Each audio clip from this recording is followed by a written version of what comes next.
All right. So good morning, good afternoon, or good evening, depending on where you are, and welcome to this learning experience brought to you by SentinelOne.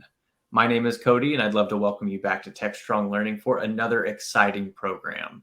Before we get things kicked off, we do have just a couple of housekeeping notes I'd like to review. To start things off, this session is being recorded.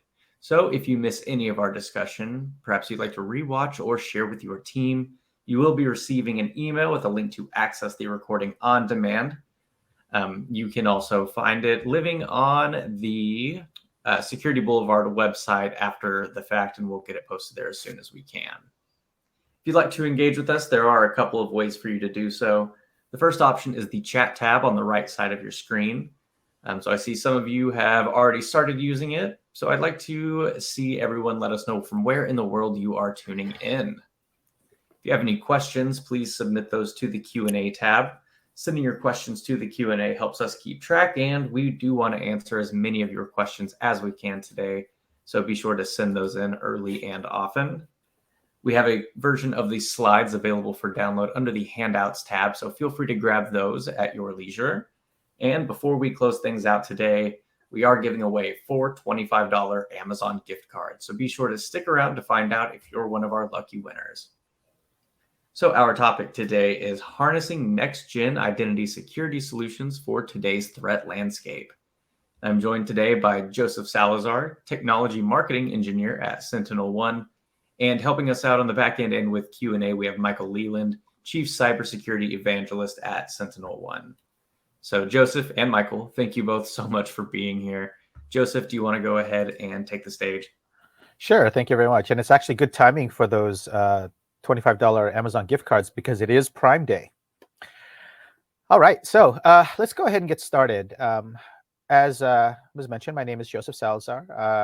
I am an identity security technologist and technical marketing engineer for SentinelOne. And today, and a little bit about my background, those letters after my name say that I've been in security for a while. I've been in security for a very long time, over 20 years. Actually, I think I'm pushing 26 now. I am also a retired major from the U.S. Army Reserves with 22 years of experience as a counterintelligence agent, military intelligence officer, and cybersecurity officer. So a lot of what I talk about as I go through this presentation is going to be from the perspective of an operator, someone who has actually done the work. I've done incident response, computer forensics, network security. I've been a lead at a SOC. I've done a lot of different things throughout my career in security before I actually came into this role. So as a practitioner, I tend to bring that into all the discussions and presentations that I bring with me. So, this is our agenda. Today, we're going to talk about identity security. Now, and I know some of you think that you understand what identity security is. There is a distinction that I want to make, and as we go through, you'll understand more why that distinction is important, what it is and what it isn't, how you deploy it, how you enhance it, and then where it sort of fits in your security stack. So, a few statistics. The average cost of a data breach, according to IBM's 2022 report, is $4.5 million. However, the average cost, the average number of days to identify a breach based on compromised credentials is 243. That's a long time. So if you consider that, that's almost, 3/5 of a year. If an attacker gains access to your enterprise due to compromised credentials, almost 250 days before you can identify them, right? Which is why identity security is so important. According to Verizon's latest data breach investigation report, 49% of breaches involve credentials. That is the #1 entry point. It used to be 63%. Other avenues have gone up a little bit, but it still all falls. Credentials still are the major, at least the significant number, the #1 entry point for breaches. 67% of North American data breaches compromise credentials, so it's clear that attackers are targeting identity data. According to EMA, 50% of businesses suffered an Active Directory attack in the last 2 years. Of those, 42% succeeded. And because of those stats, according to EMA, 86% of those businesses intend to increase Active Directory security funding. And if you're in the cloud, Gartner estimates that by the end of this year, 75% of cloud security failures will result from mismanaged identities. So you see there's a need. And it's very obvious that there's a need to protect identity data and protect the identity infrastructure. However, most people aren't doing it. So why is it hard? Well, there is a lot of contributing factors. Let's talk about rapid enterprise identity expansion. The last estimate I saw was that the average Active Directory has anywhere from 3 to 5 times the number of user accounts as they have actual users. So this includes privileged accounts like admin accounts that are separate from your regular daily accounts. This includes applications, service accounts, system accounts. You have way more objects in your Active Directory than you're actually aware of. And for those of you who are in the cloud, you have federated identities where you have a cloud identity in something like Azure Active Directory, which was renamed, by the way, to Entara ID, that have access not only to your cloud environment, but can also validate and have access to your on-premises environment, right? So you have this massive pool of identities. So your attack surface is rather large. Now, speaking of identities in the cloud, there are a lot of cloud environment vulnerabilities that are identity related, right? There are things in on-premises environments called permissions or privileges. In the cloud, those are called entitlements. And according to AWS, 95% of users use less than 2 to 3% of the entitlements that they are assigned. So think about that. And at last count, AWS has about 7,500 different entitlements that you can apply to a user identity. So think about that. Users are only using 2 to 3% of the identities assigned to them, but an attacker can use all of them. And again, with federated identities, the access levels that they can get to the cloud and on-premises environments is astonishing. Attackers using advanced techniques. Now, you may have heard of things like DC Sync, DC Shadow, silver ticket attacks, golden ticket attacks, Kerberos sting, right? A lot of these advanced attacks have 2 things in common. One, they're extremely difficult to detect. And 2, they're identity-based. So attackers are attacking with tactics that are extremely difficult to detect, and they're targeting identities and identity infrastructure, right? So if they can get by, and they are, if they can get by and into your environment and spend 243 days moving around before you identify that there was an actual breach because they are masquerading as a regular user, then you see that there's a big blind spot in your defenses. Poor security hygiene, right? So we're talking about Active Directory or Azure Active Directory, which again has been renamed Enter ID as of yesterday. Some of you are using what are called privileged access management solutions, right? And these solutions are designed to protect your privileged identities, right? There's a thing called, there's safeguarding, and we'll go in a little bit more about the capabilities of a PAM solution. The problem is that, and a lot of these things involve the privileges that are in Active Directory, right? And as I mentioned before, Active Directory in cloud with federated identities, you've got this big, huge identity attack surface. Well, according to stats, if you're not in a regulated industry like healthcare or finance, you haven't audited or assessed your Active Directory for vulnerabilities or misconfigurations in at least 5 years. And that's on average. So if you have a long-standing Active Directory environment, the chances of you having a vulnerability, a misconfiguration, or an exposure are extremely high, right? How many of you still have SMB version 1 active in your environment, or SMB version 2? How many of you have checked the access control lists for key elements in your Active Directory? Because every object in Active Directory has an access control list.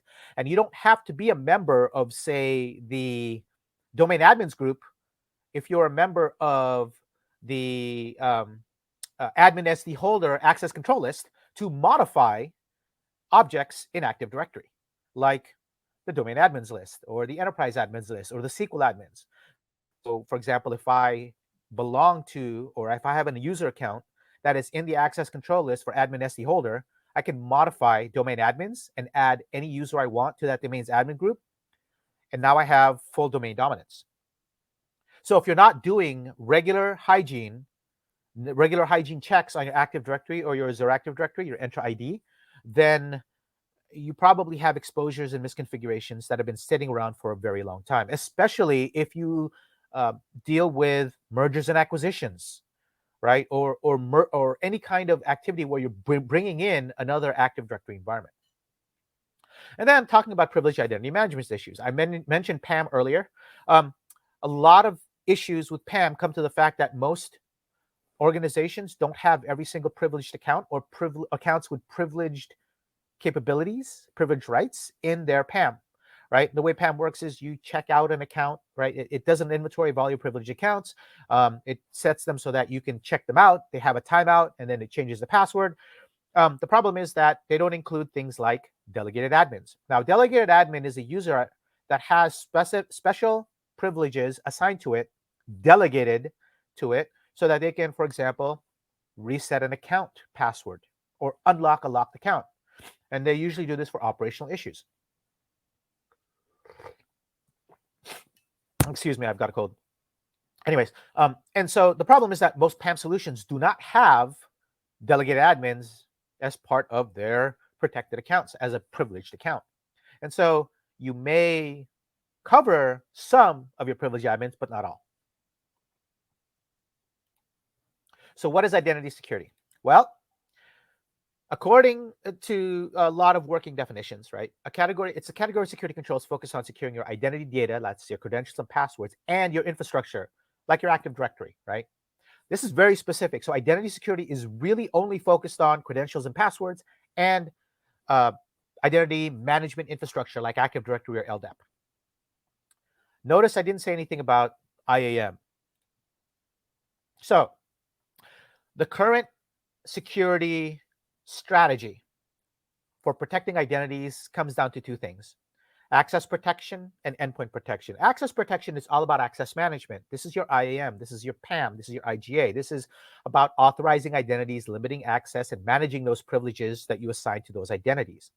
And then on the other side, you have your endpoints. This is things like active or antivirus, right? Your endpoint protection platforms, your EDR, right? Prevent processes from malicious processes and malicious code from executing. This is to prevent things like malicious binaries from stealing credentials that are at your endpoints, right? Like something like Mimikatz, for example, right?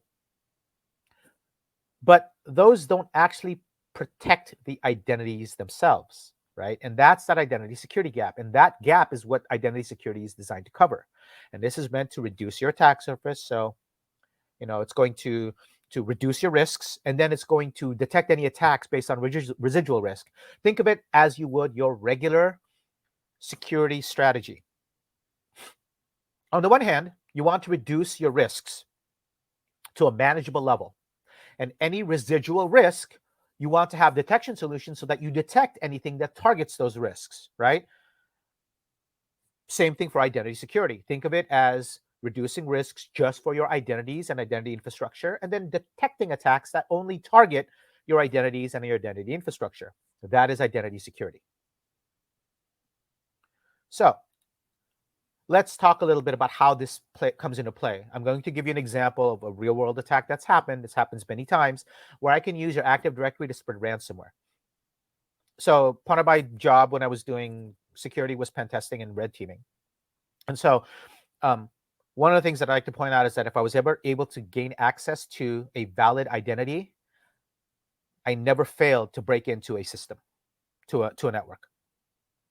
So I, as an attacker, would send a malicious link or malicious password, something, phishing password or something, to a user, because I know they're going to click on it. If I spread it wide long enough, someone's going to click, or I'll just do social engineering. Hey, this is your IT department. I just sent you a patch because we're being actively attacked by a 0-day, and I need you to run this patch as soon as possible, right? And being good remote workers that they are, they're going to run that patch. Or I'm going to do a drive-by download or something, right? In some way, shape, or form, I'm going to get my malware, my binary on that endpoint, right? And it's because of the way remote work is nowadays. This user can be anywhere, right? He can be at home, he can be at a cafe, he can be at a uh, business site, one of those rent-a-business sites, right? In any way, I'm going to get access to their locally stored passwords, and I'm going to use those passwords to log in remotely, whether it's VPN or RDP, or I'm going to execute some attack against a common vulnerability on their external asset so that I can get in. And if you look at the current dibber, this is very common. Once I'm in, I'm going to look around. I'm going to conduct reconnaissance. I'm going to steal identities. I'm going to install my backdoors, and I'm going to install persistence mechanisms so that I can always reinstall my malware and I can always get back in. And I'm going to move laterally. My goal here is to move around and spread my footprint as far as possible, as quietly as possible, so that you can never get me out. 243 days before I identify an identity-related breach, remember? My goal here is to find and escalate privileges to administrative rights so that I have access to your Active Directory. And once I get on your Active Directory, I'm going to create a GPO so that every system gets my ransomware. And now I've got your entire network ransomed. Even better, I can take data in unencrypted form and I can exfiltrate it. And then now I can extort you twice by threatening to release that data unless you pay me even more money. And then I can monetize that data by selling it on the dark web.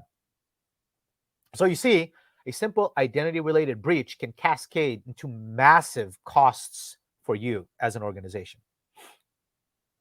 But what happens if we disrupt the attacker's ability to conduct reconnaissance and exploit privileges?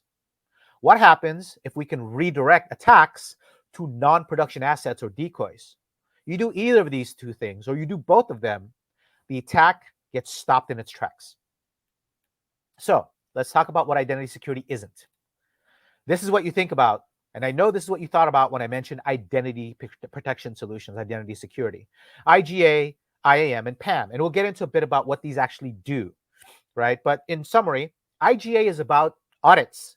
This is a compliance requirement. This is so that you can give a report saying that I have provisioned an identity and I have deprovisioned identity, and here's the steps that I took to take it. Here's the audit trail. IAM is about authentication and authorization. It's giving access to the right people, to the right assets at the right time. But that's not about access and authorization. That's not about identity security. It doesn't actually protect the identities. PAM is the only thing that really protects an identity, but it only protects a subset and it doesn't protect all of them. These are access security solutions. They are not identity security.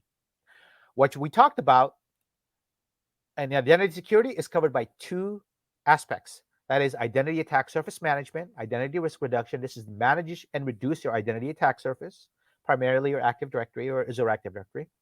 And then identity threat detection and response, which is designed to detect identities and identity-based attacks and then respond to them in near real time. ITDR, for those of you who are Gartner subscribers, is a new category of solutions that they came out with about a year ago that specifically talks about protecting identities and identity infrastructure. And then here at SentinelOne, we like to include deception, because deception technology can actually enhance identity security by concealing, misdirecting, engaging, and collecting. And I'll talk about that in a few minutes. So let's talk about identity access management. This is Gartner's definition. And Gartner says that it's going to give the right people or systems the right access to the right assets at the right time for the right reasons. But it's also supposed to deny bad access and prevent fraud, right? Because this is all about providing access to the right users, preventing unauthorized access, and trying to reduce unauthorized activities based on that identity. But nowhere here does it talk about protecting the actual identity. This is all. What's IGA? So IGA is all about administrative control of identities and rights access, right? So access rights. right? So it's designed to provide identity lifecycle management, entitlement management, access control support, workflow orchestration, so automation, right? So you can provision identity, you can deprovision it all automatically. You can manage the rights that are associated with an identity. You can help support that access control with IAM. You can do what's called attestation, where your access certification, where you're making sure that access is authorized for this user, and you're attesting that that user has authority to access that resource, right? And then, of course, that last part, analytics and reporting. That's that audit function. That's that compliance function. But again, nowhere does it protect the actual identity or the identity infrastructure. PAM. Like I said, this is the only thing that actually touches identities. It's designed to do discovery of your privileged accounts. It's going to manage those credentials. It's going to vault them and provide access controls, and it's going to record and have that audit trail again for the who checked out that account, when they checked it back in, whether it timed out, and all the audit trail for everything that privileged account did when it was checked out. But again, doesn't protect identities, all identities, just a subset. All right, what about MFA and two-factor, right? I think MFA and two-factor is the single greatest thing you can do to protect your systems and infrastructure. And for those of you who aren't aware, multi-factor authentication is having two factors, something you know, like a password, something you have, like a token, something you are, that's biometrics, somewhere you are, that's geofencing, and something you do, that's things like typing speed or signature, right? In fact, according to Ann Newberg, the Deputy National Security Advisor for Cyber and Emerging Technologies in 2021, use of multi-factor authentication could prevent as much as 80 to 90% of cyber attacks. Microsoft says 95% of identity-related attacks. However, there are ways to get around MFA. For one, legacy protocols like POP or SMTP don't support MFA, and there are a lot of older technologies that you still use that can't support MFA, and so you have to go back to what's called legacy authentication, which is a username and password, and that leaves you open to attack. Because if I can get access to your POP mail or your SMTP, I can now go through everything in that user box. I can send emails saying, hey, I forgot my password, can you reset it? Send me the link. I can use that link to reset my password, and now I have got control of that account. MFA only protects interactive logins. This is where you're actually typing into a keyboard. But there are a lot of what are called machine-to-machine or non-interactive logins that the system has to load a token into memory. And I, as an attacker, can steal that token and then replay it. Kerberos tickets, memory resident passwords or hashes, right? MFA only protects you when you're typing into a login prompt. But once you type into a login prompt, that system still has to re-authenticate to things like your Exchange mail or to remap drives. And for that, it uses token authentication, which I can steal as an attacker. Kerberos ticket theft. Speaking of, I can steal Kerberos tickets, which can persist in memory for up to 10 hours. And Kerberos tickets is how Active Directory actually does authentication. If I can steal a Kerberos ticket and I can reuse it, or I can run what are called golden ticket attacks or silver ticket attacks, which actually target the Kerberos ticket infrastructure, I can bypass MFA.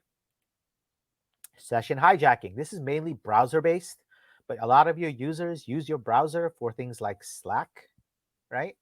I can capture that authentication token and replay it and now have access to whatever that system is, or that application or that service. So there are ways to get around MFA. It's not foolproof, but it is absolutely essential for you to have at least some form of MFA, because it is the single greatest identity-related protection solution you can deploy. But notice I said identity-related doesn't actually protect identities. Again, MFA is all about authentication. So let's understand what identity security actually does. This is the identity security stack according to Gartner. You notice there's a prevention, and then there's a detection and response. Prevention, they call it posture management, is all about attack surface management. And then detection and response falls under ITDR. For those of you who have a Gartner subscription, the report is listed below. That's Enhance Your Cybersecurity Preparedness with Identity Threat Detection Response. That was published in October, and there is the ID. If you have a solution, if you have a subscription, I highly recommend you read this report. Prevention controls on identity security, according to Gartner, it's going to do three things. It's going to cover misconfigurations, right? So you have misconfigurations, bad settings. This is meant to reduce that number. It's to help resolve those issues. Vulnerabilities. So common exploited vulnerabilities in your identity infrastructure, like you do things with patching or compensating controls, right? So those are, if you have a residual risk, if you have to have SMB version 2 active because you have legacy systems that require it, well, you have to put a compensating control to help with that vulnerability. And then exposures, things that an exposure by cybersecurity definition is a vulnerability that an attacker is actively exploiting at that time, right? So you want to do things like reducing your attack surface, removing unnecessary privileges. You want to prevent the attack from actually exploiting those exposures, right? So this is all about reducing your risks, reducing your attack surface, right? So this is what we call identity attack surface management. Things like finding exposed passwords, credential attack paths from the endpoints, that's stored credentials at your endpoints. Did you know, do you absolutely know that your users aren't storing passwords at their endpoints? Because that's actually really bad security policy to allow them to do that. Do you know that they can store credentials in their browsers, or they can store it in their applications? And I can use an application, I can use an attack tool called Lasagna to pull passwords that are stored in approximately 40 different applications like Putty or Chrome. Chrome stores all the passwords in SQLite database in the user data directory. I can steal that as an attacker. So that's an identity credential attack path that's associated with your endpoints. I can find and remediate Active Directory exposures and vulnerabilities, and I can find and remediate cloud, Entara ID or Azure Active Directory exposures and misconfigurations, right? That's what identity attack surface management is about. It's reducing excess privileges, attack paths, exposed passwords, reducing your vulnerabilities in your identity infrastructure. Identity threat detection response, strictly designed to protect identity systems, right? ITDR is going to detect and respond to identity-based attacks that target your identities and identity infrastructure. So based on that definition, it's going to detect attacks, investigate attacks, and respond to attacks, right? So detect and respond to identity-based attacks. This is going to detect and disrupt things like credential theft and misuse. This should disrupt things like Active Directory reconnaissance. So the thing about identity-based attacks is that it actually is an attack activity that happens during the reconnaissance phase. So I'm not actively attacking your systems. I'm actively attacking your identity databases like Active Directory. So I don't have to install a tool to do this. Every Windows system has built in all the query tools I need to attack your Active Directory. I can run a command, net space group space quote unquote space /domain, and that gives me a target list of all domain admins in your environment. I can do an nltest /dc list, and I can get a list of all domain controllers in your environment. And those are all built in. I don't even have to run PowerShell. I can just run regular command, right? I can just run a regular command prompt. Disrupt privilege escalation. If I can detect reconnaissance and I can detect when an attacker is attempting to escalate privileges, I can disrupt that privilege escalation. And if I can prevent an attacker from stealing actual credentials, I can derail lateral movement. Now, the thing about ITDR solutions is that they're meant to work with SSO and MFA. They're not meant as a rip and replace solution. They enhance it. They provide that visibility to identity-based attacks that you are currently missing with your EPP and EDR, right? Now, EPP and EDR can detect some, but they don't detect all. And so it's going to complement those EPP, EDR, NDR, and XDR solutions, right? It's not meant to rip them out and replace them. It's meant to bridge that identity security gap. So let me talk a little bit about enhancing identity security. And to do that, I want to talk about deception. Now, I use deception a lot in my military career. And it's actually how I got into the position I'm in now is because I came from a company that specialized in deception technology. Let's give a definition. Deception is lying to somebody, right? It's making them accept a lie, what is true, accepting that it's true or valid what is false or invalid, right? Well, being from the military, I like the military definition because the military actually uses deception on the battlefield. It's called battlefield deception, and there is a full manual on how to conduct it. And essentially, we talk about it in terms of actions executed to mislead your adversary so that they do things you want them to do, or they don't do things you don't want them to do, so that you can complete your mission and they fail theirs, right? Now, why do I bring that up? And it makes a lot of sense, right? You want to deceive your enemy, right? Everyone knows the Sun Tzu quote, all warfare is based on deception. And deception is important because if you look at the cyber deception definition, this is taken directly from military deception. Cyber deception is a deliberate and controlled act to conceal our networks, create uncertainty and confusion against our adversaries' efforts to establish situational awareness, in other words, reconnaissance, and to influence and misdirect adversary perceptions and decision processes to make them do things we want them to do and not do things we don't want them to do. And here's the thing. Deception is a counterintelligence activity. Counterintelligence, yes, it's very big in the counterintelligence, in the intelligence field, but consider it as because you're doing cyber deception, consider it as something you do when you do deception operations in your environment. It's the activity designed to block an enemy's sources of information, deceive them, prevent sabotage, and then, of course, to gather and collect information. To block an enemy's sources of information, reconnaissance, to deceive the enemy and to prevent sabotage. Isn't that what we're trying to do with cyber deception? So if you are doing cyber deception operations in your networks right now, you are conducting counterintelligence operations. It's a good way to sell cyber deception to your CISO. So why does that matter? Well, deception can enhance identity security.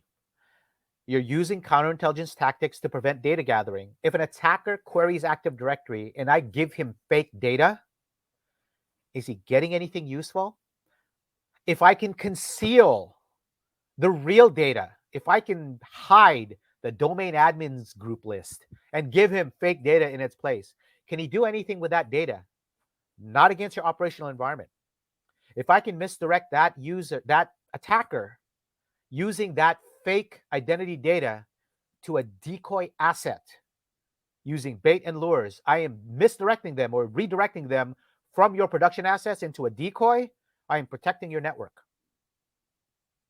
If I can use decoy systems, I can now gather intelligence and information on them as they use all of their tactics and techniques against a non-production asset, stealing fake identity data, targeting fake systems. I can collect all that information because decoys can record everything that happens at the network, memory, and disk layers. So imagine if you have deception as part of your identity security solution, you can neuter attacks during the reconnaissance phase. Imagine that. So why would I use deception with ITDR? Well, okay, let's talk about this. I, as an attacker, can steal a credential, a username and password, some identity data. And with that, I can get unconstrained lateral movement because I can just keep escalating privileges, keep installing my backdoors. I can move around. I can re-enter at will. I can reinfect systems at will. Okay, say you have ITDR. ITDR gives you an alert that the activity is happening. Excuse me. And the good part, the good part about ITDR giving you that alert is that now you're aware. It reduces that 243 days to identify an attack down to a more manageable number, sometimes hours. But while the alerts are useful, the attackers can still utilize that data. If I get a list of your domain admins list, of your domain admins and your domain controllers, and say all your SQL servers, you might get an alert, but I still get usable information. I can still use that data to further my attack. Even if you detect me, you may know what I stole, but you can't do anything about it because I still have that target list. I still know what my high priority targets are.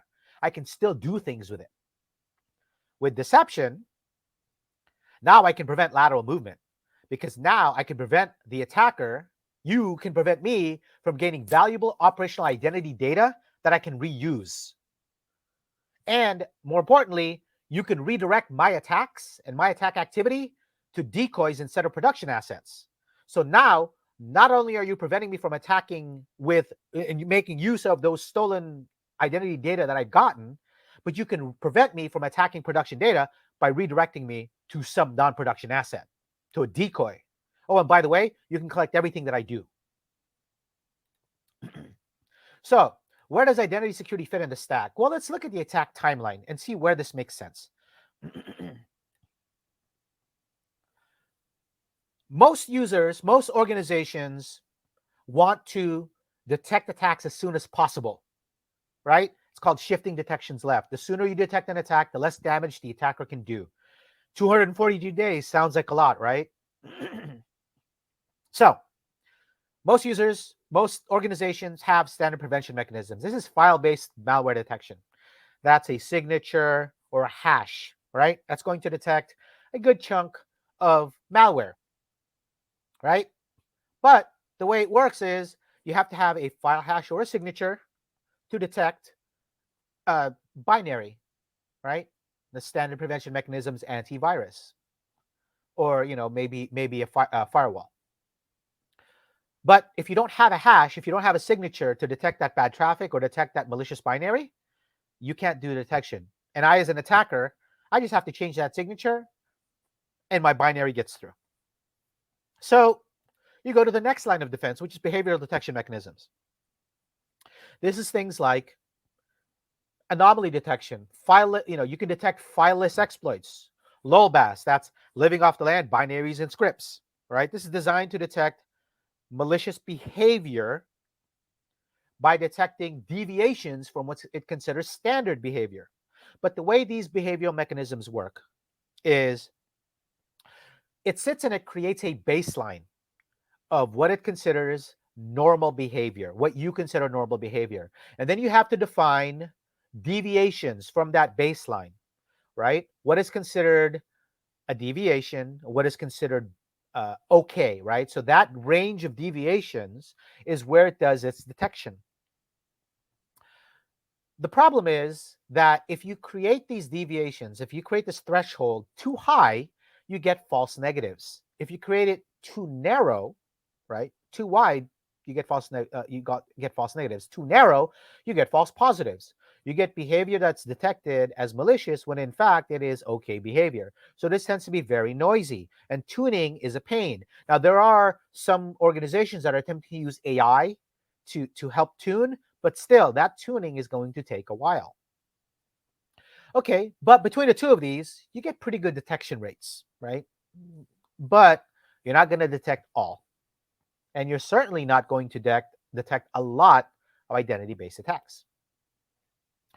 So you're going to detect, you're going to do IR actions, right? You got to do response, you've got to do resolution. So you do IR actions, you do rollback, you do forensics, you do investigations, because you want to identify the root cause. You want to identify how wide this infection was. You want to get these systems back to a known good working state.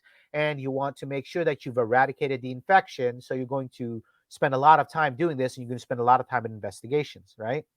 This is damage control at this point. And if you have an XDR solution and you've got a lot of third-party platforms, you want to ingest all that telemetry from all those third-party platforms because it might help with detection. It will also help with your investigations, right? Then you can put in other response mechanisms like firewall blocks, proxy blocks, internal firewall rules, right, to help with segmentation, to prevent more lateral movement. You're going to do all of these things to help sort of get your systems back to a known good state. The problem is that all of these things happen in what we call post-boom. An attacker has gotten in, they've already established persistence, they've already stolen credentials, they've already moved laterally, they've already executed payload, right? And if you think that your standard prevention and your behavioral detection mechanisms are going to detect all that, I can point to the latest Verizon database investigation report that says otherwise. And this is where ITDR falls into place. ITDR detects and responds to identity-based attacks targeting identities and identity infrastructure during reconnaissance. This is post-initial infection, but before they've had the chance to move around. This will detect when they attempt to steal credentials that are stored locally on your endpoints, when they attempt to query Active Directory, when they attempt to move laterally. This is going to do all of that. This is the earliest possible time you can detect an attack. This is the farthest left you can shift the detection. So as you can, and then of course, if you've got deception, this can work all the way from reconnaissance all through the entire attack chain, right? Because if you can create bait and lures and you can provide that decoy data to the user, to that attacker as they attempt to steal credentials, and you can misdirect them to a decoy, you can then view the entire attack chain while you're preventing the attacks from targeting your operational environment. So ITDR and coupled with deception is the earliest possible time you can stop that attack, minutes and hours instead of days, weeks, and months. So you can see where this fits into your security stack. So here at SentinelOne, we have a very varied security portfolio, and we like to cover 3 different things. So the first part is our attack surface management, and this is Ranger AD. This is meant to strengthen your Active Directory defenses. This will harden your on-premises Active Directory and your entire Active ID, which is your Azure Active Directory. It's going to reduce the attacker's opportunity to succeed. This is hardening your identity infrastructure. This is identity attack surface management. And then we have Singularity Identity, which is designed to detect and respond to identity-based attacks. This is our ITDR solution. This will detect identities and identity infrastructure at your endpoints. This will find attackers early before they exploit identities. This will also provide some deception as a tactic to provide decoy lures and bait from your endpoints and your Active Directory. This will also conceal credentials, whether they're stored on your endpoints or in your Active Directory. Yes, we can conceal credentials stored on your endpoints, whether it's in your Windows Credential Manager, in your Mac keychain, or stored in your applications like your browsers. And we can prevent them, and we can actually conceal that critical data from your Active Directory. They're critical, that privileged or sensitive data. And then, of course, we have Singularity Hologram, which is our deception solution. This is a network deception solution. It will occupy in-network attackers. It can create and manage decoy assets in as little as an hour automatically. This will also create and merge with your Singularity Identity solution. So any bait that your Singularity Identity solution creates will point to decoy systems. It will be valid in the hologram decoys. We can actually create an entirely fake Active Directory infrastructure, entirely fake systems that match the systems in the VLANs you give the hologram access to, in the type of operating systems, in the applications, in the open protocols and services, anything. And this is designed to really occupy in-network attackers, whether they're insiders or external attackers that have gained access. This is identity deception and misdirection. It's going to engage those attackers. It's going to record everything that they do and provide you adversary intelligence. Here at SentinelOne, we have the Singularity platform. We actually provide a full service solution that provides market leading EPP, EDR, and XDR. We are a market leader with our AI-based detection. This will do automated detection, automated response, automated rollback. We also do cloud workload protection. Any cloud, any workload, anytime. And with our integrations and our roadmap, we are going to protect more of your cloud environment. And then, of course, we are one of the only platforms that provides identity as a core solution. We also provide IR and MDR services.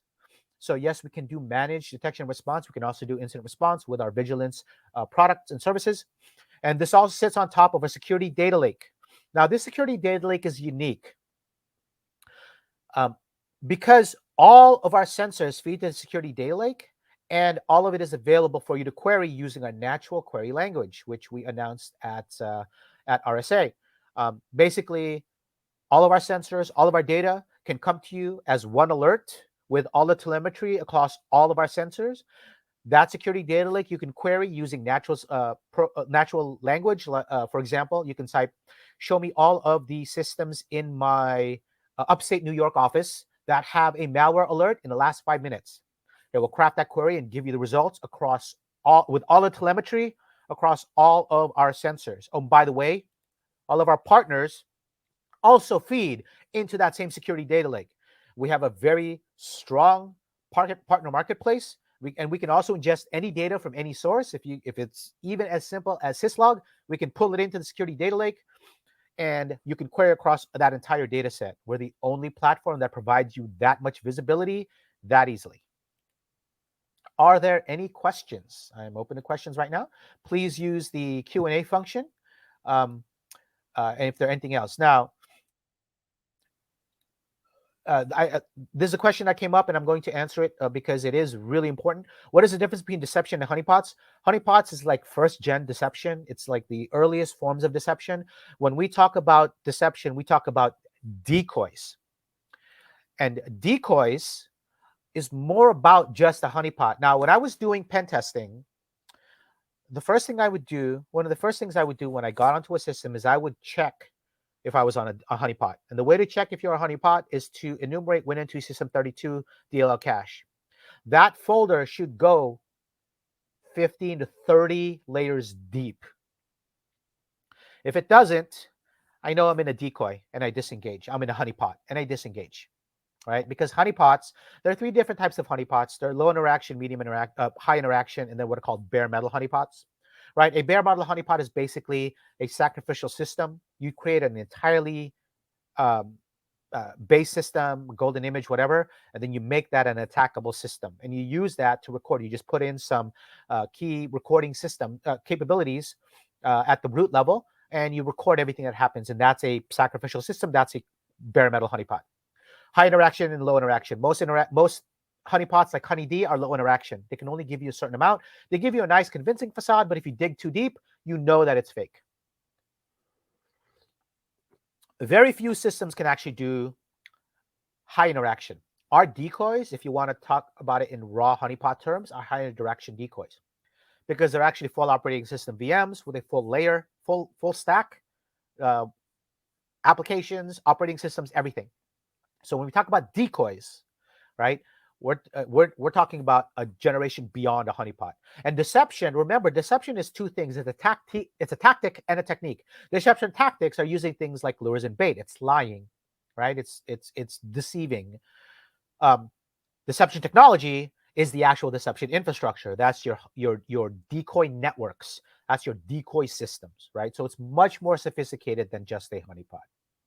How does the solution handle privileged access management and ensure secure authentication and authorization across different user tokens? So remember, we augment PAM. We don't change it. We don't do authentication. We protect the identities that you authenticate. We don't do identity protection in the sense that we're not just protecting. Privileged access management solutions still exist with identity security. We're protecting the identity infrastructure that provides those privileged identities with those privileges. That's your Active Directory, right? That's what we're protecting. We're preventing those privileged identities, if they get stored on an endpoint, or those delegated admins from getting their identities compromised. That's what we're doing. PAM still has a function. You still want that audit trail. You still want those privileged identities in that safe, because it's still a good solution. You don't want domain admins using their domain admin privilege accounts for their regular accounts. And you also don't want those privileged accounts just out there. PAM solutions still have a use, but you absolutely want to make sure that you are protecting the identity data and the identity infrastructure behind that PAM that helps support that PAM. Let's see. Earlier, you mentioned that there's a gap between access protection and endpoint protection. Can you review again how identity security and SentinelOne fill that gap? So our solutions help provide that gap coverage, right? We're reducing the identity attack surface, and then we're providing an ITDR solution enhanced with deception, using as a tactic or as a technology to cover the residual risks associated with that risk reduction. So that's how we cover that security gap. We mentioned concealed privileged identity data. Can you ensure that only right people can see or access the hidden data? Yes, we can. We whitelist, whether it is by group or by individual user. We can whitelist processes and users that have access to that data. So if a user is not authorized, but the process that they use, for example, PowerShell, is authorized, they still won't see the real data. So you have to have an authorized user and an authorized application in order to access the real data. So if a user, say a domain admin, has Bloodhound authorized, and that is an authorized account and an authorized application, he will see the Bloodhound identity map, the Active Directory map. If an attacker uses Bloodhound but is not an authorized identity, he gets fake data. And yes, we do have demos that show this working, where an unauthorized user uses Bloodhound and gets fake data, fake identity, fake list of domain admins. Is it hard to fix all the problems we find in AD? It's hard to fix all the problems we find in AD audits. How do we make it easier? So our Ranger AD solution actually can do automated remediation for a subset of exposures that we find, and we find approximately 135 across both Azure Active Directory, Entara ID, and on-premises Active Directory. For the rest, we actually provide the full remediation steps. So you do not have to be a domain admin or an Active Directory expert to use our system. We did all the research to do the remediation. We provide all the references for every exposure that we provide. We can provide you all the step-by-step instructions to remediate it, or we can remediate it ourselves with our automated remediation scripts. And the advantage of that is that we can also provide rollback with that remediation script. All you have to do is identify the objects that you want remediated, and then it will remediate them. It tells you if it's been remediated and applied, and if you don't like the results, you can roll it back. Are there any limitations with deception technology if used within an Azure AD environment? Not really. So if you think about it, you are creating a deception environment based off your production VLANs. And if you're in Azure AD, you can deploy cloud-native decoys. Yes, you can host decoys in your Azure environment. As in fact, matter of fact, later in our roadmap, we are going to provide deception as a service, where it will become a SaaS solution where you can deploy decoy applications and services anywhere, on premises or in the cloud. So there aren't very many. It really just depends on how creative you are with how you deploy the decoys. We have many customers that deploy decoys in AWS and Azure.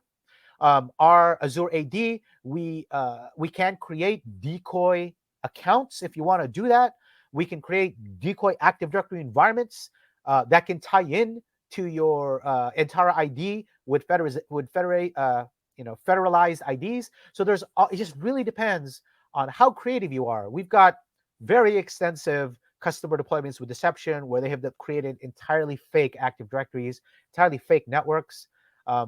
It just really depends on how deep you want to delve into the deception technology, but there are many different ways to do that. So are there any other questions? Yes, this is being recorded. It will be available. Are there any other questions that I haven't answered? If not, then please, I highly recommend that you go to our website to learn more. The QR code, if you want to take a picture of it, will just take you directly to that webpage. Thank you very much for your time. I really appreciate the questions. And if you have any more questions, please reach out and learn more about all of the products that SentinelOne has to offer for you, particularly around identity security. Awesome. Thank you so much, Joseph. And so we are going to wait around for just maybe one or two more questions if they come in while I do a little bit of our closing remarks. Sure.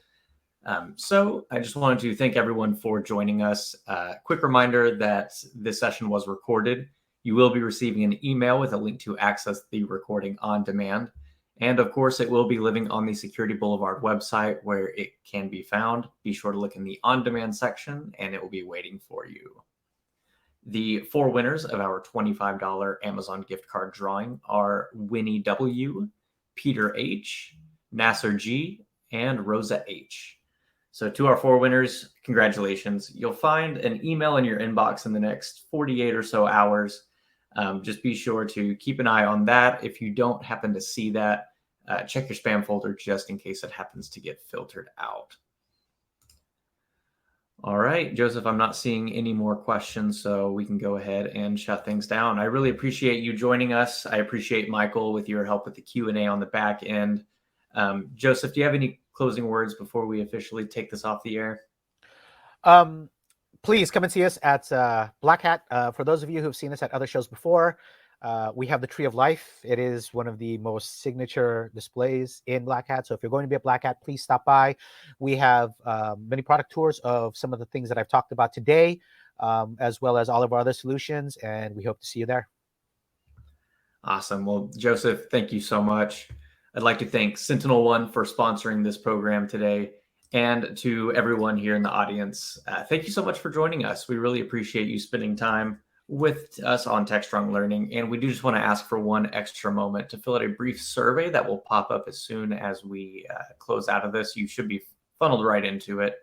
I've also posted a link in the chat, so feel free to click that if you'd like. Either way, we do hope to see everyone at a future Techstrong Learning experience. Have a great rest of your day, and you may now disconnect. Joseph, thanks again. Thank you very much for having me.